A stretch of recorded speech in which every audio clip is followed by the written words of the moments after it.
Hello friends, आज हम लोग फिर से समीक्षा अधिकारी के कुछ क्वेश्चंस करने जा रहे हैं। समीक्षा अधिकारी बनने के लिए जो एग्जाम होना है उसमें ये कुछ क्वेश्चन आ सकते हैं। प्रीवियस ईयर के क्वेश्चन है।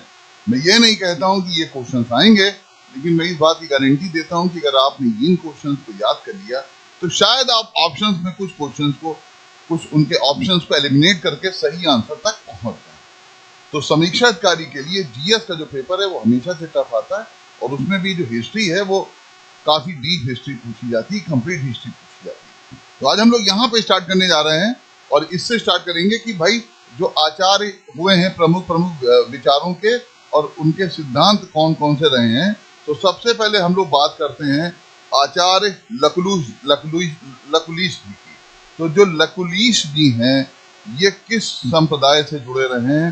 तो इनका जो संप्रदाय है वो कौन सा है? पाशुपत।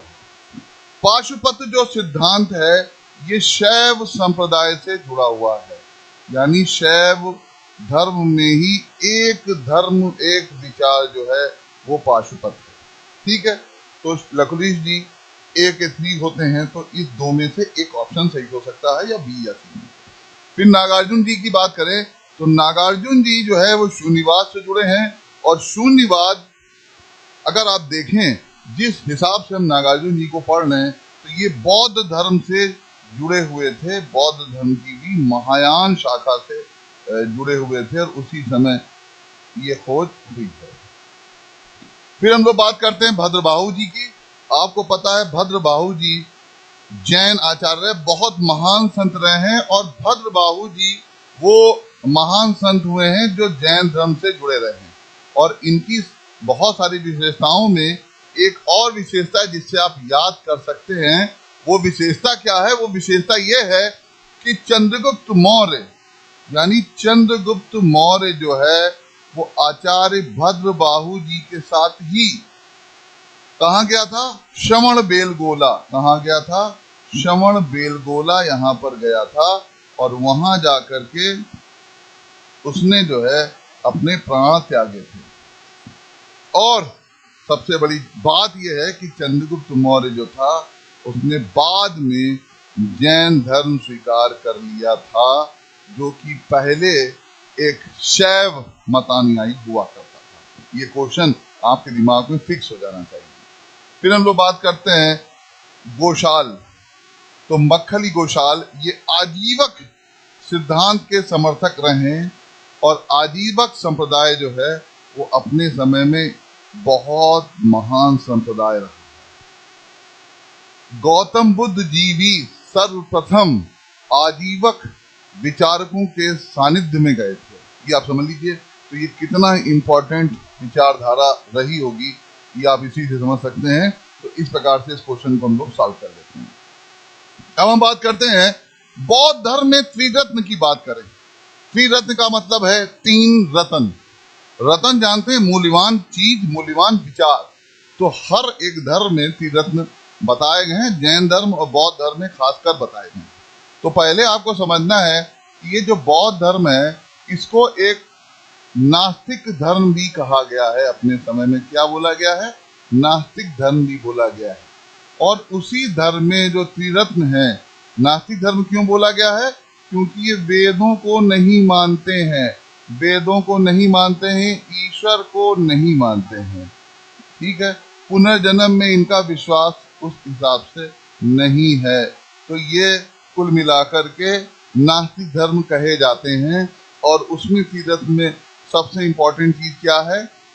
बुद्धम शरणम गच्छामि, धम्मम शरणम गच्छामि, और संघम शरणम गच्छामि।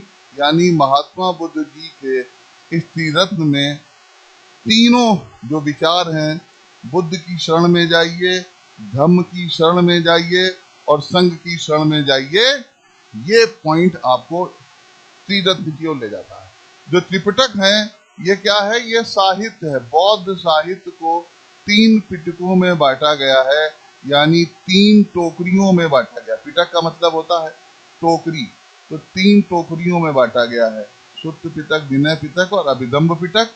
लेकिन जहाँ त्रिरत्न का सवाल है वहां पे ये 3 चीजें इंपॉर्टेंट हैं। इस हिसाब से ये क्वेश्चन बहुत इंपॉर्टेंट यहाँ पे हो जाता है। फिर हम लोग आगे बढ़ते हैं और इसमें अभिलेखों और शासकों को जोड़ा गया। तो ये जो अभिलेख हैं ये उस समय के विज्ञापन का एक जरिया भी है। किसका जरिया है? विज्ञापन का जरिया है। अपनी बात लोगों तक कैसे पहुंचाई जाएगी ये यहाँ पे देखने को मिलता है। विज्ञापन के जरिए ये अपनी बात पहुंचा रहे हैं। दूसरी क्या है? ये राज की आज्ञाएं भी हैं, यानी राजा की आज्ञा भी है। ये भी आप समझ सकते हैं। संविधान जैसे आज है, उस समय संविधान इस प्रकार से लिखित नहीं है, तो राज्य की आज्ञाओं में है। तो अब कौन कौन से शासक अपने समय में कौन कौन से अभिलेखों को स्थापित कराते हैं, उसमें से कुछ यहाँ पे दिए गए जिसको हम डिस्कस करेंगे। सबसे पहले नासिक। तो नासिक जो अभिलेख है ये गौतमी पुत्र शातकर्णी का है। गौतमी पुत्र शातकर्णी। तो आप कहेंगे सर ये जो गौतमी पुत्र शातकर्णी है ये किस वंश के हैं, इनके वंश का नाम क्या है? तो इनके वंश का नाम हो गया सातवाहन, यानी ये सातवाहन वंश से संबंधित हैं, जो कि मौर्योत्तर काल में आता है। यानी मौर्यों का जो पहला शासन है उसके बाद जो वंश आता है उसमें सातवाहन भी एक है। सातवाहन, शुंग, ये सब वो वंश हैं जो ब्राह्मण वंश हुए हैं, और उन्हीं के समय में ये कुछ शासक हुए जिन्होंने गौतमी पुत्र शातकर्णी, यानी गौतमी पुत्र जो है माता का नाम है, यानी ये वो वंश है जो अपनी माता के नामों के लिए भी विख्यात है। तो आपको कई सारे क्वेश्चन यहाँ से मिल जाएंगे। यही वो जगह है जहाँ पर ब्राह्मणों को पहली बार भूमि दान देने का प्रमाण मिलता है। भूमि दान देने का प्रमाण भी यहीं से मिलता है।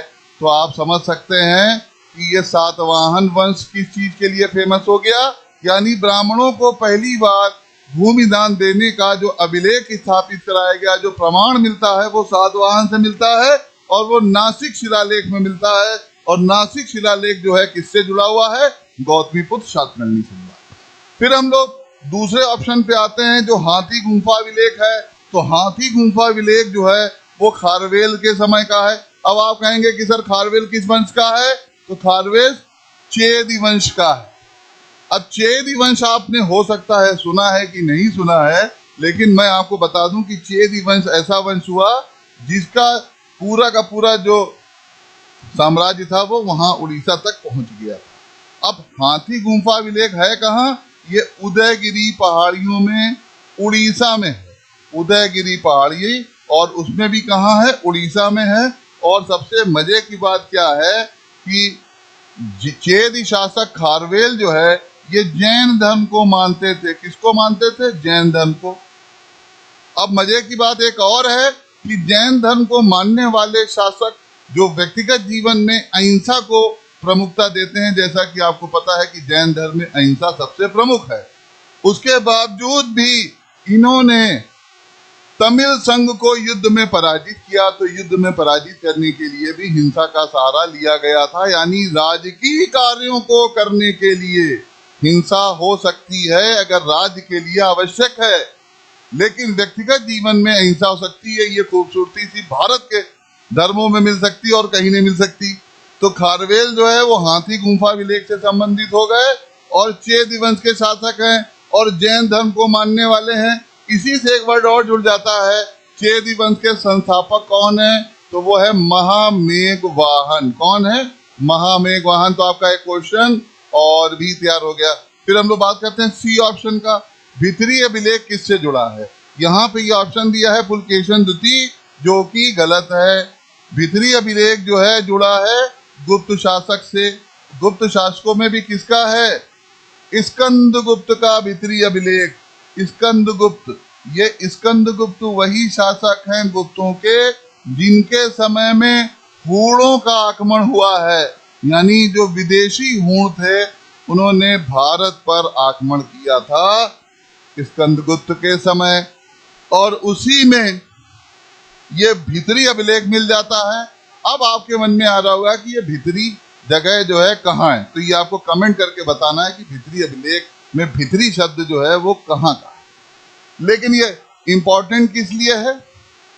कई चीजों के लिए इंपॉर्टेंट है, जिसमें से सिंचाई के लिए सिंचाई के लिए जो सुदर्शन झील बनाई गई थी, याद आ गया आपको, तो चंद्रगुप्त मौर्य के समय से बनना शुरू हुई थी। जी हाँ, उसका उल्लेख भी यहाँ पे भी मिलता है। और कहाँ मिलता है? गिरनार, ठीक है, गिरनार पर्वत पे भी मिलता है। यानी जो गिरी और गिरनार अभिलेख है वो भी, उसमें भी उस सुदर्शन झील का जिक्र है और यहाँ पे भी है। और भीतरी अभिलेख में मंदिर का भी जिक्र मिलता है। तो गिरनार एक और आ जाता है, जो गिरनार रुद्रदामन प्रथम का है, लेकिन ये शक है, ये शक है। तो ये इस प्रकार से ये क्वेश्चन यहाँ पे आपको देखने को मिलता है।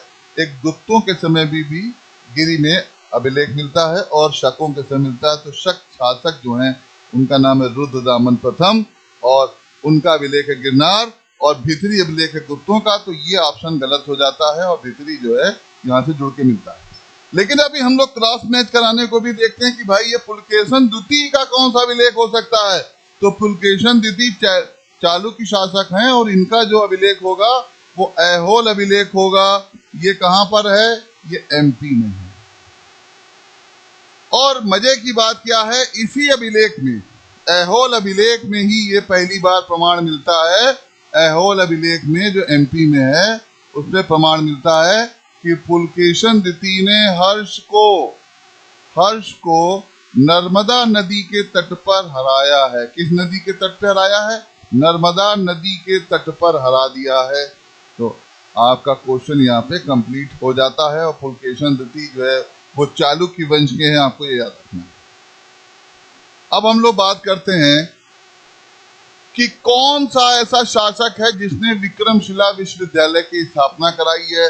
क्योंकि ये गोपाल, देवपाल, महिपाल, धर्मपाल, कई सारे नाम दिए गए, तो ये क्लियर हो गया कि भाई ये जो है ये पाल वंश से जुड़ा हुआ है। और आपको पता है पाल वंश का संस्थापक गोपाल है और ये बौद्ध धर्म को मानने वाली शाखा है। लेकिन यहाँ पर जब बात हो रही है विक्रमशिला विश्वविद्यालय की, तो इसकी स्थापना जो है वो धर्मपाल ने कराई है।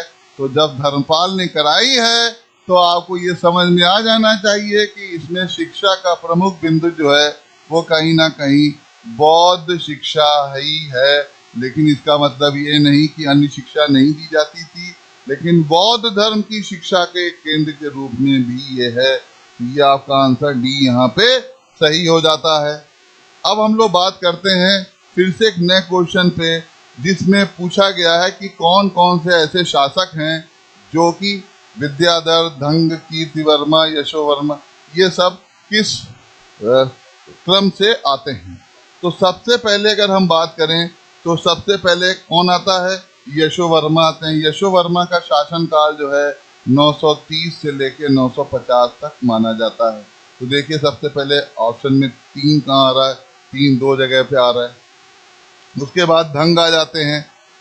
तो धंग का टाइम जो है 950 से लेकर के 980 तक का है।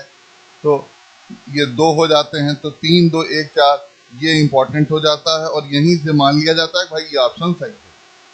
और धंग शासक बहुत ही वीर शासक रहे अपने समय में, युद्ध भी लड़े, कई विद्याधर ने भी युद्ध लड़े। अब हम लोग बात करने जा रहे हैं गुर्जर प्रतिहार शासकों की। तो पहले आपको ये समझना है कि गुर्जर प्रतिहार शासक जो हैं ये क्या हैं? ये राजपूत हैं। क्या हैं? राजपूत हैं। लेकिन अभी भी एक बात आपको जाननी है कि राजपूत और क्षत्रिय 2 अलग अलग शब्द यूज होते हैं। तो राजपूत और क्षत्रियों में अंतर होता है। तो राजपूत वंश जो है ये 8वीं शताब्दी में इनका उदय होता है। कब होता है? 8वीं शताब्दी में इनका उदय होता है, ये समझ लीजिए। जब 8वीं शताब्दी में इनका उदय हो रहा है तो ऐसी कंडीशन में उदय के लिए क्या हो रहा है? माउंट आबू पर, यानी आबू पर्वत पर एक यज्ञ कराया गया है। और वो यज्ञ जो है उसमें वशिष्ठ जो ऋषि हैं उनको बनाया गया है गुरु। और वहां पर एक यज्ञ होता है जिससे 4 शाखाएं निकलती हैं, उसमें एक हो जाता है गुर्जर प्रतिहार। और इसमें भी आदि वराह, जब आपको पता है कि वराह जो टाइटल है ये हमेशा ध्यान रखिएगा, ये वैष्णव संप्रदाय से जुड़ा हुआ टाइटल होता है। यानी जो लोग वैष्णव होते हैं वो वराह शब्द या वराह की उपाधि अपने नाम के आगे लगा सकते हैं या राज्य में लगाया गया है। तो ऐसी कंडीशन में वैष्णव टाइटल के साथ में आदि वराह की उपाधि धारण करने वाला शासक जो है मिहिर भोज है। अब आपसे क्वेश्चन पूछा जाएगा कि भाई मिहिर भोज किस विचारधारा को या किस धर्म को मानता था, तो आपका आंसर हो जाएगा वैष्णव को मानता था। फिर हम लोग आगे बढ़ते हैं और यहाँ पर मध्यकालीन भारतीय इतिहास की बात करते हैं। और मध्यकालीन भारतीय इतिहास में आपको पता है कि क्रम जो है घटनाओं का, उसकी जानकारी होना बहुत ही इसेंशियल है, बहुत ज़रूरी है। क्यों ज़रूरी है? क्योंकि यही जो राजनीतिक विकास है, इसी से सांस्कृतिक, सामाजिक और आर्थिक गतिविधियां और विकास जुड़े हुए हैं। और ये पूरा का पूरा जो समय है, ये विद्रोह, युद्ध, धमकी, साम्राज्य विस्तार, इन सब से जुड़ा हुआ। तो इन चीजों को सबसे पहले उनकी घटनाओं के क्रम के अनुसार हम लिख लेते हैं। जैसे सबसे पहले मोहम्मद बिन तुगलक द्वारा राजधानी का स्थानांतरण, तो इसकी जो डेट है वो डेट क्या हो जाती है? इसकी डेट हो जाती है, भाई तुगलक की बात करें तो ये हो जाती है 1327 से 28, इसको लिख लेते हैं। अफगानपुर षड्यंत्र जो किस्सा है वो मोहम्मद बिन तुगलक यानी जौना खां के राज्यारोहण थे और इनके जो पिताजी हैं उनके पिता के मृत्यु से जुड़ा हुआ है। यानी जौना खां के जो पिता हैं, जिन्होंने निजामुद्दीन औलिया जी को धमकी दी थी कि मैं दिल्ली पहुंच रहा हूं और पहुंच करके सारी संपत्ति ले लूंगा, तो औलिया साहब ने कहा था दिल्ली अभी दूर है, हुनूर दिल्ली दूर है। तो ये अफगानपुर षड्यंत्र है, ये 1325 में होता है। ये लो भाई। अब हम लोग बात करते हैं जलालुद्दीन खिलजी। अब जलालुद्दीन खिलजी कौन है ये आपको पता होना चाहिए। ये अलाउद्दीन खिलजी के कौन लगते हैं, पहले ये समझना है। तो जलालुद्दीन खिलजी जो है वो अलाउद्दीन खिलजी के चाचा भी लगते हैं और ससुर भी लगते हैं। यानी ससुर भी हैं, चाचा भी हैं। इनकी हत्या जो है अलाउद्दीन खिलजी कर देता है 1296 में। और तराइन का जो सेकंड बैटल है, the second battle of Tarain, वो होता है 1192 में। तो अब आप आसानी से ये चीजें ऑटोमेटिकली लगा लेंगे। यानी सबसे पहले कौन सी घटना हो रही है? तराइन का सेकंड बैटल 1192, 4 पॉइंट है। यानी सबसे पहले 4 आ रहा है, क्योंकि इन ऑप्शन में कोई और दिया ही नहीं है, इकलौता ये 4 से शुरू होने वाला शब्द है, 4 से शुरू होने वाली क्रिया है, तो ये ऑप्शन हो जाएगा। फिर दूसरे पे जलालुद्दीन खिलजी की हत्या 1296, इस तरीके से ये पूरा उल्टा क्रम लग जाता है, ये आपका क्वेश्चन सही हो जाता है। फिर हम लोग बात करते हैं, ये बहुत इंपॉर्टेंट है, यानी राजस्थान के जो राज्य हैं, राजस्थान के ये राजस्थान के जो राज्य हैं, इस राज्यों से जुड़े हुए लोग कौन कौन से। तो अगर आप ये क्वेश्चन गौर से देख रहे हैं, बिल्कुल गौर से देख रहे हैं, तो ज्यादातर ये वो शासक हैं जो अलाउद्दीन खिलजी के समय, बिल्कुल आपने सही सुना है, अलाउद्दीन खिलजी के समय ये लोग राजस्थान में राज्य कर रहे थे। और कहीं ना कहीं इनका जुड़ाव जो है वो अलाउद्दीन खिलजी से, चाहे युद्ध के रूप में, चाहे संधि के रूप में, किसी न किसी रूप में रहा हो। यहाँ से हम देखते हैं, जैसे रणथंभौर का संबंध जो है वो हमीर देव से हो जाता है, तो ये ए का 4 हो जाता है, हमीर देव। चित्तौड़ आपको पता है कि जैसे ही कोई राणा शब्द आ जाए, आप समझ लीजिए इसका संबंध चित्तौड़ से है, तो ए का ये 3 हो जाता है, सॉरी ए का ये 3 हो जाता है और ए का ये 3 हो जाता है और बी का 4 हो जाता है। फिर देवगिरी की बात करें तो राजा रामचंद्र की बात होती है, और कर्णदेव की बात करें तो गुजरात की बात होती है। लेकिन अभी क्वेश्चन ये पूरा नहीं है, ऐसे तो ये संबंध पूरा हो गया। इसी के समय अगर आप देखें तो अलाउद्दीन खिलजी की लड़के का विवाह भी एक लड़की के साथ में हुआ था, याद है। और उसके ऊपर एक बुक लिखी गई थी जिसका नाम था आशिकी। क्या नाम था? आशिकी। इसके ऊपर कई मूवी बन चुकी हैं। और ये लिखा किसने था ये आपको बताना है। तो आशिकी लिखे किसने थी, आशिकी किसने लिखी थी, ये आपको आंसर देना है, ये आंसर आपको देना है। और ये बहुत महत्वपूर्ण रैंक में लिखी है। ठीक है। और उस महत्वपूर्ण व्यक्ति को इतिहासकार भी बता दिया जाता है अलाउद्दीन खिलजी के समय का। तो ये सारे के सारे जो लोग हैं, कैरेक्टर हैं, वो अलाउद्दीन खिलजी से कहीं ना कहीं जुड़े रहे हैं। इसकी स्टोरी हम लोग बाद में पढ़ेंगे। फिर हम लोग बात करते हैं विदेशी यात्री और किस देश से आए। तो आप सोच रहे होंगे कि ये विदेशी यात्री भारत क्यों आते थे। उसके पीछे कई सारे कारण होते थे। एक तो ज्ञान होता था, फिर दूसरा धर्म दर्शन होता था, तीसरा व्यापार होता था, तीसरा राजकीय यानी राजकीय नीतियों के अनुसार ये मेन चीजें होती थी। जो इसके अलावा भी बहुत सारे कारण हैं। तो इब्न बतूता आपको पता है मोरक्को से आया था, और किसके समय आया है, तो ये आया है मोहम्मद बिन तुगलक के समय आया है। लेकिन अभी क्वेश्चन पूरा नहीं हुआ है। क्वेश्चन ये तब पूरा होगा जब आपको पता चलेगा कि इब्न बतूता जो है, इसकी एक बुक थी जिसका नाम था रेहला, और इसको जो है चाइना यानी चीन भी भेजा गया था, और इसको दिल्ली का काजी भी बनाया गया था। तो ऐसी कंडीशन में आपका एक पॉइंट से कई सारे क्वेश्चन यहाँ पे क्लियर हो जाते हैं। मार्को पोलो ये आया कहाँ से, इटली से आया था मार्को पोलो, और इसने लगभग साउथ इंडिया की पूरी विजिट करी थी, भ्रमण किया था साउथ इंडिया, दक्षिण भारत में ज्यादा देख रहा है। फिर अब्दुल रज़ाक की बात करें तो अब्दुल रज़ाक जो है वो फारस से आया है। कहाँ से आया है, फारस से आया है, और इसने विजयनगर की यात्रा करी है। किसकी करी है, विजयनगर की यात्रा ज्यादा करी है। विजयनगर की यात्रा जो है वो खूब सारी करी है। अब ऐसी कंडीशन में ये तुर्की वाला ऑप्शन जो है गलत हो जाएगा। अब फारस बन गया है आज का ईरान, तो हो सकता हो यहाँ पे वो ऑप्शन में दे दे क्या, ईरान, यानी वो ऑप्शन में आपको दे दे कि अब्दुल रज़ाक जो है वो कहाँ से आया है, ईरान से आया है। तो आप दोनों ही ऑप्शन लेके चलिए, ईरान भी और फारस भी। और नूनिस भी कहाँ से था, पुर्तगाल से था। एक चीज याद रखिएगा कि जब आपको ये पता चले कि पुर्तगाल शब्द यूज हो रहा है और आपको आंसर ठीक तरीके से ना पता हो, तब आप ये मान लीजिएगा कि ज्यादातर पुर्तगाली यात्री जो है वो विजयनगर की तरफ गए हैं। यहां जरूर जाएंगे क्योंकि विजयनगर और पुर्तगालियों के संबंध बहुत अच्छे थे, बहुत बेहतरीन संबंध थे। पुर्तगाली लोग अरब से घोड़ा लाते थे, विदेशी नस्लों के, विदेशी शराब लाते थे, विदेशी चीजें लाते थे, और यहाँ से विजयनगर से क्या ले जाते थे, सबसे जरूरी चीज मसाले, और मसालों के साथ में वो बहुत सारे सिल्क, सूती कपड़े, बहुत सारी चीजें अपने देश में ले जाते थे। और तो और भारत में विजयनगर ही जो था वो पुर्तगालियों का सही मायने में संरक्षण करता था।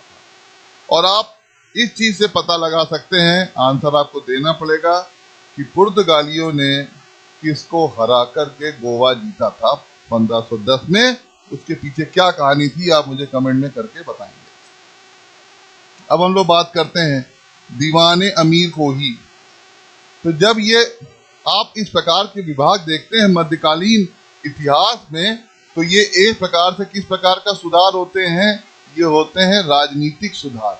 यानी कोई भी राज्य जो है वो अपनी राजकीय नीतियों में किस प्रकार के सुधार करता है, नए विभाग जोड़ता है या हटाता है। तो दीवाने अमीर को ही अमीर जो है वो उस अधिकारी को बोला जाएगा जो आईएएस अधिकारी है। अकोही जो है वो कृषि विभाग है, यानी कृषि विभाग से जुड़ा हुआ जो दीवान है, दीवान ये अमीर कोही दीवान विभाग का नाम हो गया। तो किस शासक ने इसकी स्थापना की है, तो वो शासक है मोहम्मद बिन तुगलक ने। मोहम्मद बिन तुगलक ने दीवाने अमीर कोही की स्थापना की थी ताकि कृषि विभाग में यानी कृषि में सुधार लाया जा सके। और इसी के बाद उसने क्या किया था, दोआब में कर वृद्धि कर दी थी। दोआब जो क्षेत्र था वहां पर कर वृद्धि कर दी थी, लेकिन कर वृद्धि करने के बाद वहां पे पड़ गया अकाल, जिसके कारण कर जो वृद्धि हुई थी वो तो नुकसान में गई कि किसानों का शोषण हुआ अलग तरीके से। फिर हम लोग आगे की तरफ बढ़ेंगे और ये देखेंगे कि कौन सा क्वेश्चन आ जाता है। ये देखिए प्रमुख सांस्कृतिक क्वेश्चन आ जाता है कि किस चिश्ती संत को चिराग दिल्ली कहा गया। तो एक चीज तो क्लियर हो गई कि ये जो सिलसिला है, यानी जो सूफी लोग हैं, इनकी विचारधारा वाले बिंदु को, यानी इनकी जो विचारधारा है, जो शाखाएं हैं, वो उन शाखाओं को बोला जाता है क्या? सिलसिला। क्या बोलते हैं? सिलसिला बोलते हैं। तो जैसे कोई संत किसी विचारधारा का है तो माना जाएगा भाई किस सिलसिले का है, तो वो सिलसिला क्या हो गया? चिश्ती सिलसिला हो गया। और जो चिश्ती सिलसिला है ये भारत का सबसे पहला सिलसिला है, यानी भारत में इस्लामिक विचारधारा की ही एक उपशाखा की बात कर रहे हैं, जो सूफियों के भक्ति के रूप में प्रसिद्ध थी, जिन्हें सिलसिला कहा जाता है। वो सबसे पहली जो शाखा थी, सबसे पहला जो सिलसिला था, वो कौन सा था? चिश्ती था। और इसकी स्थापना जो है भारत में मोइनुद्दीन चिश्ती साहब ने की थी, जिनको ख्वाजा गरीब नवाज भी कहा जाता है। और इनकी जो दरगाह है वो अजमेर में है, इनको ख्वाजा गरीब नवाज भी कहते हैं। और इनकी जो दरगाह है वो कहाँ पर है? अजमेर में है। और कहा यह जाता है कि इनकी जो ये दरगाह है, इसको बनाने का जो श्रेय है वो जाता है इल्तुतमिश को। ठीक है। फिर एक है फरीदुद्दीन गंज शकर, इनके जो टाइटल था गंज शकर, ये थे। ये भी चिश्ती सिलसिले के बहुत प्रमुख शासक थे और संत थे। और इनको जो है बाबा फरीद के नाम से भी जानते हैं, जो कि पाकिस्तान में इनकी दरगाह है, बाबा फरीद। और मजे की बात आप समझ लीजिए, बहुत इंपॉर्टेंट बात है। वो इंपॉर्टेंट बात क्या है? इंपॉर्टेंट बात ये है कि बाबा फरीद के जो विचार हैं वो गुरु ग्रंथ साहिब में भी संकलित हैं, यानी सिखों के जो पवित्र ग्रंथ है गुरु ग्रंथ साहिब, उसमें बाबा फरीद के दोहे और विचार जो है संकलित किए गए हैं। अब हम बात करते हैं निजामुद्दीन औलिया साहब। निजामुद्दीन औलिया साहब जो हैं, इनकी दरगाह कहाँ है? दिल्ली में। आपको पता है वहीं पर इन्हीं के नाम से निजामुद्दीन स्टेशन का नाम भी रखा गया है, स्टेशन का नाम रखा गया है निजामुद्दीन। और अब आते हैं चिराग दिल्ली। तो नासिरुद्दीन साहब जो थे, जो कि बलबन से कहीं ना कहीं बलबन के समय हुए, इनसे जुड़े हुए थे, और इनको ही चिराग दिल्ली कहा जाता है, यानी डी ऑप्शन जो है वो सही है। और निजामुद्दीन औलिया साहब दिल्ली में थे। तो ये अलग अलग उपाधियां हैं। इनको बोला जाता था महबूब ए इलाही। महबूब ए इलाही ये किसका टाइटल है? ये है निजामुद्दीन औलिया साहब का टाइटल है। और चिराग दिल्ली का टाइटल जो है वो नासिरुद्दीन साहब के समय का है। ये सभी संत जो है वो चिश्ती सिलसिले के हैं। फिर हम लोग आगे बढ़ते हैं। शाहरुख नाम का चांदी का सिक्का जो है वो किसने चलाया? सिक्के चलाना जो है वो क्या आता है? वो मुद्रा सुधार में आता है। अगर आप कोई शासक मुद्रा सुधार करना चाहता है तो वो सुधार कैसे करता है?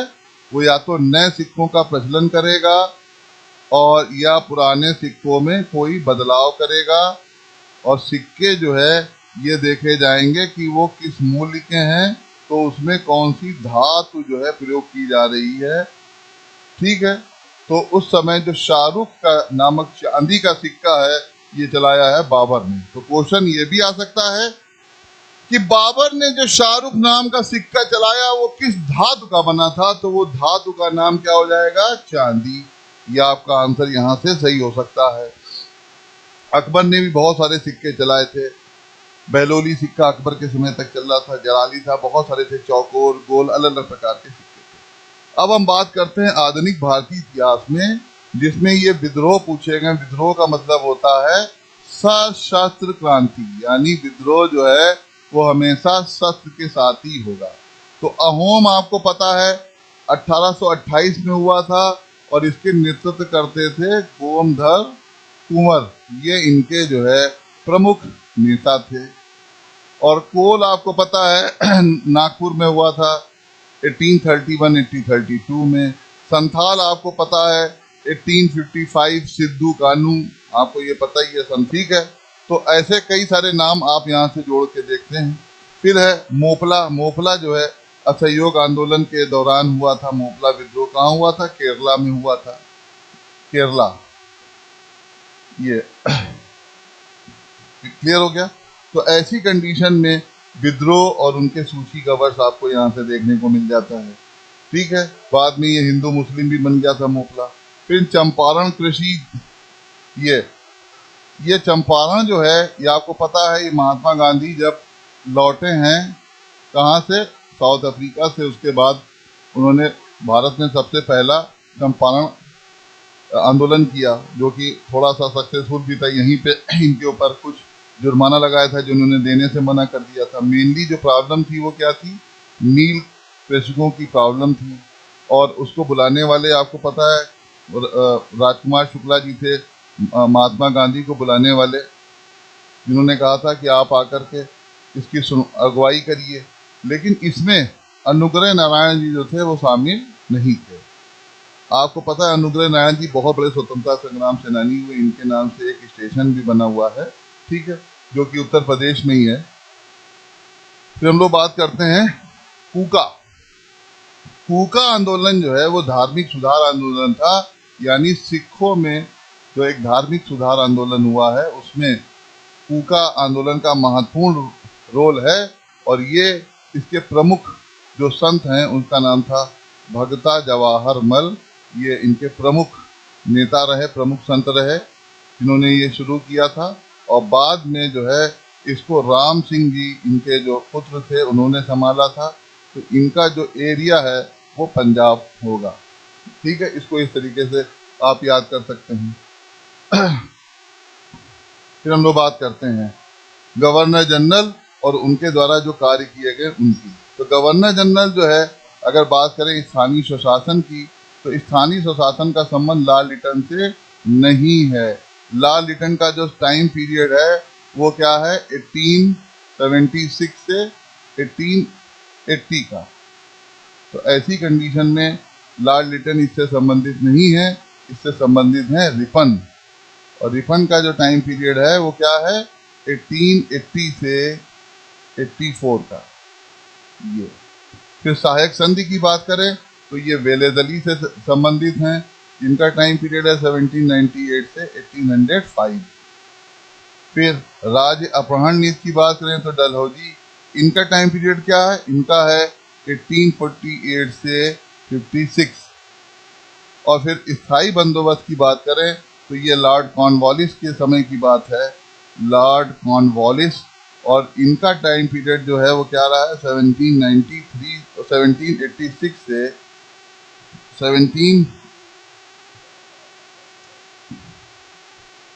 1786 से 1903, यहाँ तक का इनका समय लॉर्ड कॉर्नवालिस का रहा है। और इनकी कब्र जो है वो कहाँ है लॉर्ड कॉर्नवालिस की? उत्तर प्रदेश के गाजीपुर में इनकी कब्र बनी हुई है। ये क्वेश्चन भी यहाँ से आपका क्लियर हो जाता है। इतने सारे क्वेश्चन अगर आप करते रहते हैं लगातार तो आपके क्वेश्चन सही हो सकते हैं। फिर हम लोग बात करते हैं घटनाएं। ये जो घटनाएं हैं इनको डायरेक्ट अगर आप याद करने की कोशिश करते हैं तो ये आपको याद नहीं हो पाएंगे, आसानी से याद नहीं होंगे। इससे अच्छा है कि एक क्रम के अनुसार इनको समझा जाए। जैसे गांधी इरविन समझौता आपको पता है कब हुआ है? सविनय अवज्ञा आंदोलन के बाद। तो उसके बाद सांप्रदायिक पंचाट, फिर द्वितीय गोलमेज सम्मेलन और नेहरू रिपोर्ट। तो सबसे पहले इसमें जो घटना आपको मिल रही है वो मिल रही है नेहरू रिपोर्ट, जो कि किससे जुड़ी हुई है? संविधान बनाने से। लेकिन भारतीयों को संविधान बनाने के लिए सबसे पहला मौका यहीं से मिल रहा है। तो हो गई नेहरू रिपोर्ट। इसका ऑप्शन सी और डी दो ही दिए हुए हैं, यानी सबसे पहले 4 आया हुआ है। उसके बाद पूछा गया है कि द्वितीय गोलमेज सम्मेलन, तो आपको पता है ये भी 1931 में हुआ है। और फिर 1932 सांप्रदायिक पंचाट, उसी का समझौता है।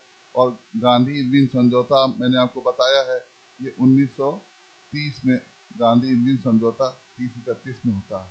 तो 4 के बाद 1 आना चाहिए, तो ये आ गया। ये आंसर बी यहाँ पे सही हो जाता है। अब मैं आपको फिर से बता देता हूं कि नेहरू रिपोर्ट जो है वो जुड़ी हुई थी किस चीज से? वो जुड़ी थी कि भारतीय लोग अपना पहला संविधान बना सकते हैं कि नहीं। उसी में नेहरू रिपोर्ट आती है, बाद में जिन्ना अपनी रिपोर्ट ले आते हैं। फिर गांधी इरविन समझौता जो है सविनय अवज्ञा आंदोलन के बाद समझौते के परिणाम स्वरूप है, जहां पर ये माना जाता है कि गांधी जी इस आंदोलन को समाप्त करेंगे और द्वितीय गोलमेज सम्मेलन में हिस्सेदारी करेंगे। यहीं से होता है, तो फिर द्वितीय गोलमेज सम्मेलन होता है। उसके बाद ही सांप्रदायिक पंचांग कम्युनल अवार्ड जो है वो लाया जाता है। और ये किससे रिलेटेड था? ये रिलेटेड था विधान सभाओं में आरक्षण की व्यवस्था क्या होगी। तो इस प्रकार से ये सारी चीजें आपके सामने आ जाती हैं।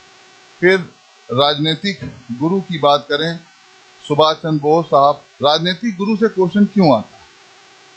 राजनीतिक गुरु से क्वेश्चन इसलिए आता है क्योंकि जिस प्रकार का गुरु होगा, जिस प्रकार के महान गुरु होंगे, उसके शिष्य उसी विचारधारा पे चलेंगे। तो सुभाष चंद्र बोस साहब आपको पता सुधारवादी भी थे, एग्रेसिव भी थे और त्वरित परिणाम चाहने वाले व्यक्ति थे। कभी भी वो किसी भी अन्याय को सहन नहीं कर सकते थे। तो ऐसी कंडीशन में वो आदमी जिसकी विचारधारा थोड़ी सी कांग्रेस से अलग हो सकती है, कांग्रेस से थोड़ी सी विचारधारा अलग हो सकती है, वो उसका गुरु वही हो सकते हैं जिनकी थोड़ी सी विचारधारा कांग्रेस से अलग हो।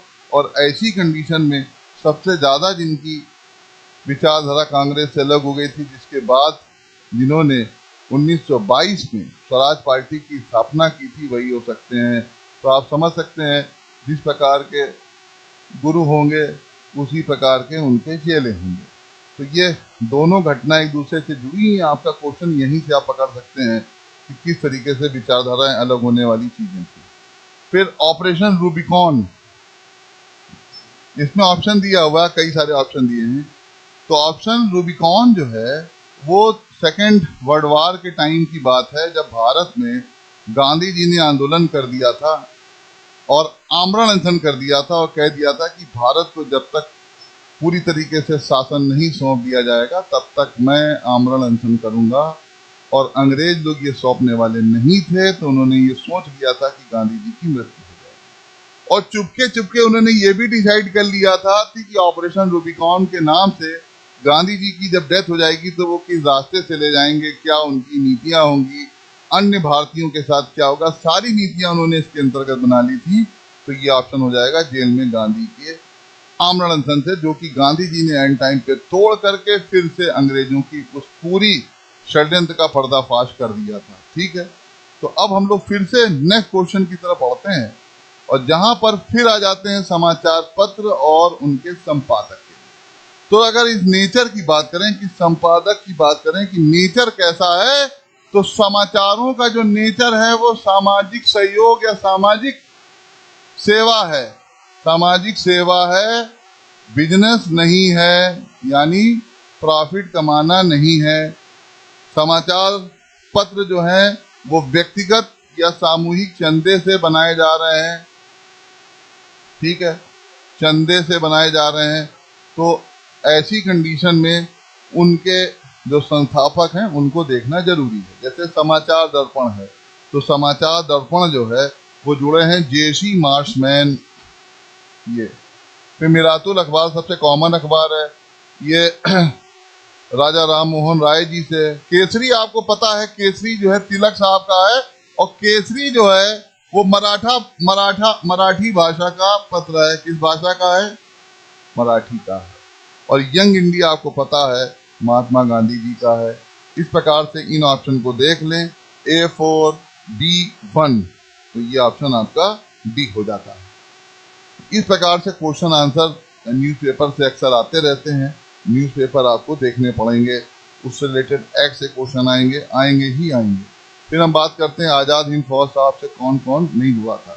तो मेजर जनरल शहनवाज खान आपको पता ही है कि जो आंदोलन हुआ था, जो लाल किला मुकदमा चला था, उसमें ये प्रमुख व्यक्ति थे।